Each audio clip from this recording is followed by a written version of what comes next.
YouTubers, Pastor Bob. Hey, listen, I was finishing up the Bible last week. You know, I go through it in a continuous cycle. And so I finished up 1 John, and then I read the book of Revelations. I went through the Revelations kind of slow. Revelations, there's no S. Revelation. I went through it kind of slow. It took me like 3 sittings to read the whole book. So I got 2 videos. One I want to do on Revelation, on the scripture in that, and one on 1 John. And the first thing I wanted to talk about was the mark of a believer. And I've had a lot of people say this statement, and I've said it myself, and that is, do I really love God? So I wanted to talk about that, the mark of a believer. Our scripture comes from 1 John 3, 2-3, and this is what it says. Beloved, now are we the sons of God, and it does not yet appear what we shall be. But we know that when he shall appear, we shall be like him, for we shall see him as he is. Every man that has this hope purifies himself, even as he is pure. People, listen. Every born-again believer lives a life of self-purification. Every born-again believer. That is a true mark of a believer, is self-purification, self-inspection, looking at yourself and saying, what's in my life that doesn't belong there? And listen, I do it constantly. I'm always in that state because Satan is sneaky.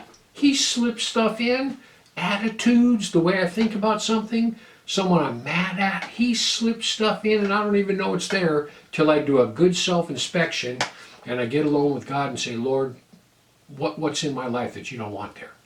But a true mark of a born-again believer is someone who is constantly living in the state of self-inspection.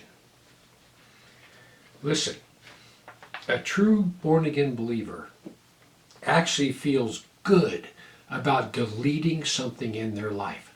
When God reveals something to me that's in my life that doesn't belong there, I'm happy. I love it. I say, yeah, Lord, you're right. I'm sorry. I don't know how that got in there.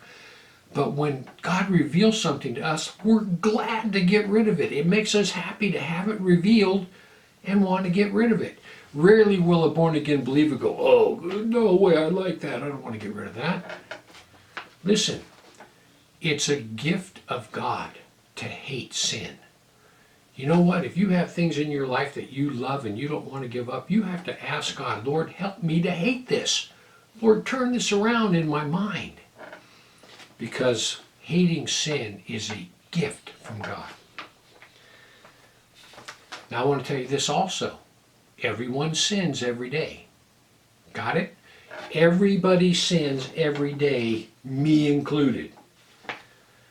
But if you live in sin constantly and it doesn't bother you, then you have a deep spiritual problem. It's when you live in sin, you know something's wrong and you could care less. You have a deep spiritual problem. So listen, back to my original thing that I want to talk about. Do I actually love God? And I've had people tell me that. You know what? I don't know if I love God or not. And people, listen, I've asked myself that. I've looked at my life and said, you know what? The feeling, you know what? Sometimes you may not have that feeling like you have for your grandkid or someone you can physically see. And because you can't see God, you think, do I actually love God? Well, listen, everyone questions that. Everybody does. Everybody questions their love for God. But listen, your love for God is not how you feel. It's not how you feel. It's what you do. Actions speak louder than words. Now listen to this. Two John 1-6. This is what he tells us. John says, and this is love. This is love for God, that we walk after his commandments. That's how you know you love God, when you walk after his commandments. Now listen to this. When you purify yourself, that self-purification, when you honestly look into your life and say, that doesn't belong there, and you get rid of it, God knows you love him because you were able to get rid of something out of your life that you like. When you purify yourself, that tells God you love Him. Actions speak louder than words. When you speak kindly to someone that doesn't deserve it.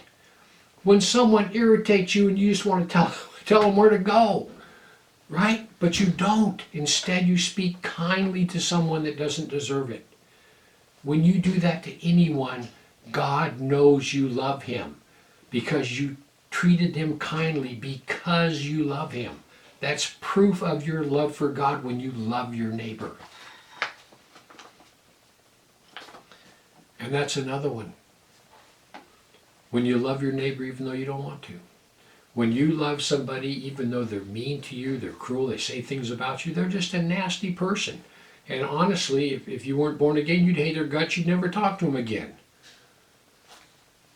But when you treat someone kindly, when you love your neighbor, that shows God. And God looks at that and he knows you love him by the way you treat other people.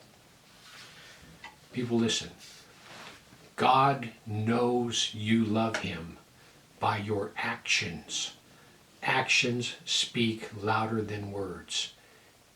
It's not how you feel, it's what you do. Jesus said, if anyone loves me, they will keep my commands.